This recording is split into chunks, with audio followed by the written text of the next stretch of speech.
Every week on Erie News Now at 7, we're remembering Erie's greatest generation, the men and women from Erie County who served and sacrificed during World War II. Tonight, the story of U.S. Army veteran Ed Berwat and the story about the great Richard Winters, a paratrooper in Easy Company who was featured in the Band of Brothers. Oh, I told you we're up. Did you? Downtown, there was a pool place. That's when it come on the radio, Pearl Harbor.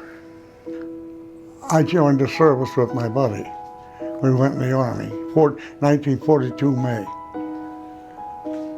We went to basic training down at Fort Knox. I met a guy from Erie there, Edward Joint. Dick Winters and his other paratroopers went up and knocked them 4 guns off.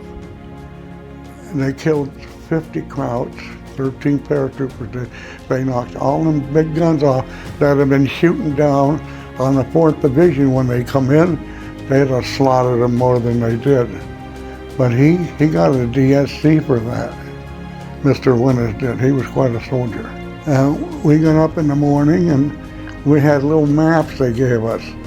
And we were looking at a map at a crossroad, and we didn't know up on the hill there was a German outfit had a mortar outfit.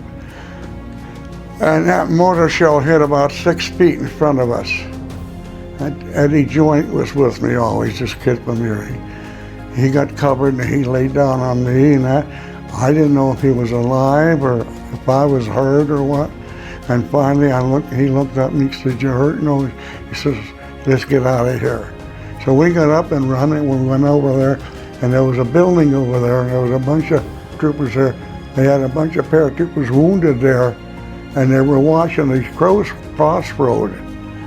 For some reason or other, they put me on a machine gun. I was there on a machine gun all day, watching from the beaches. We didn't know what was coming up or what, you know. Until that evening, I seen somebody moving, and I told her to call her to the sergeant or something like that was coming.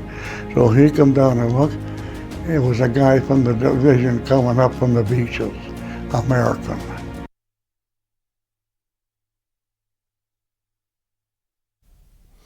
Erie's greatest generation, only on Erie News Now at 7.